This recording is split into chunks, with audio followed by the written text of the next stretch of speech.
Back to news. ఇక దేశంలోనే richest దేవుడి భక్తులకు నీటి కష్టాలు తప్పేలా లేవు. వర్షాకాలంలో మండు వేసవి పరిస్థితులు తిరుమల శ్రీవారి సన్నిధిలో కనిపిస్తున్నాయి. తిరుమలలో నీటి జలాశయాలు అడుగంటిపోయాయి. నిత్యం లక్షలాది మంది భక్తులతో కిటకిటలాడే ఏడుకొండల స్వామి సన్నిధిలో నీటి కొరత కంగారు పెడుతోంది. ఇక భవిష్యత్తులో స్వామివారి సన్నిధిలో నీటి ఎత్తడి ఉండకుండా ఇప్పటి నుండే ముందు జాగ్రత్త చర్యలు తీసుకుంటుంది టీటీడీ. ఇక దీనిపై మరింత సమాచారం మా ప్రతినిధి కిరణ్ అందిస్తారు. నిత్యం తిరుమల శ్రీవారి దర్శనానికి 70,000 నుంచి 80,000 మంది భక్తులు దర్శించుకుంటా అంటారు. ఈ నేపథ్యంలోనే తిరుమలకు వచ్చే భక్తులకి నీటి కొరత ఏర్పడుతుందని చెప్పేసి టీటీడీ ఒక ప్రకటనలో అయితే చెప్పింది.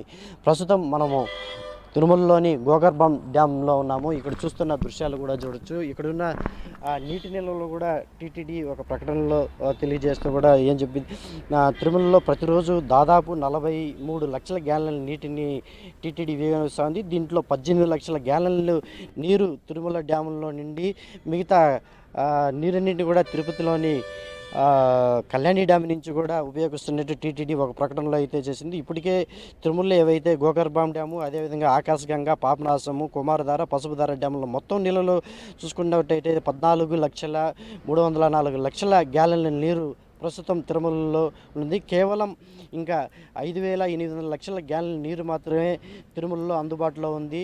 అందులో అక్టోబర్ 4 నుంచి 12 వరకు జరుగు ఈ తిరుమల శ్రీవారి బ్రహ్మోత్సవాలు సందర్భంగా ముందస్తు జాగ్రత్తగానే నీటిని వృధా చేయకుండా ఉండేందుకు టీటీడీ కొన్ని నిబంధనలను కూడా ప్రకటించిందని చెప్పుకోవచ్చు. ఏదేమైనప్పటికీ తిరుమలకు వచ్చే భక్తులకు ఎటువంటి నీటి ఎద్దడి కలగకుండా ఉండేంతవరకు టీటీడీ అయితే ఈ ముందస్తు జాగ్రత్తని చేపట్టిందని చెప్పుకోవచ్చు. ఏదేమైనప్పటికీ ప్రస్తుతం ఈ తిరుమలలోని ఈ 5 డ్యాముల్లో ఉన్న నీరును ఒకసారి మనం గమనించుకుంటే పసుపుధార, కుమారధార, అదేవిధంగా పాపనాశం, ఆకాశగంగా డ్యాముల్లో మొత్తం నీరు ఇంకో ప్రస్తుతం ఉన్నది మాత్రము 5,08,000 గ్యాలన్ల నీరు మాత్రమే ఉన్నది. అయితే ఈ 5,800 గ్యాలన్ల నీళ్ళు మాత్రం రాబో 130 రోజులకు మాత్రమే సరిపడుతుందని చెప్పేసి కూడా ఇప్పటికే ఒక టీటీడీ ఒక నిర్ధారణ వచ్చింది. ఈ నేపథ్యంలోనే తిరుమలలో ఏవైతే స్థానికులు నివసించే బాలాజీ నగర్ కావచ్చు, అదేవిధంగా తిరుమలలో ఉన్న కాటేజీలకు కావచ్చు, నీటిని ఏ విధంగా సరఫరా చేయాలి, నీటిని ఏ విధంగా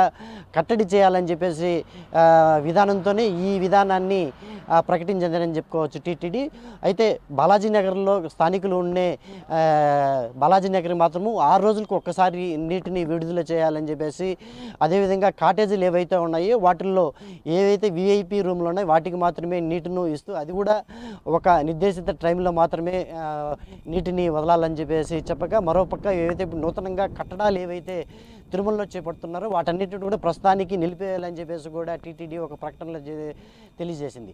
అయితే ఏదేమైనప్పటికీ రాబో ఈ బ్రహ్మోత్సవాలు ఏవైతే ఉన్నాయో ఈ రాబో బ్రహ్మోత్సవాలకి ఖచ్చితంగా అధిక సంఖ్యలో భక్తులు తరలివస్తారు. వాటికి వాళ్ళందరికీ కూడా ఈ నీటి సమస్య ఉండకూడదనేసి ఈ రోజు నుంచి కూడా నీటిని ఒడిసి పట్టాలని చెప్పేసి ఈ నిర్ణయం తీసుకున్నట్టు టీటీడీ అయితే ప్రకటించింది. Camera person Raj.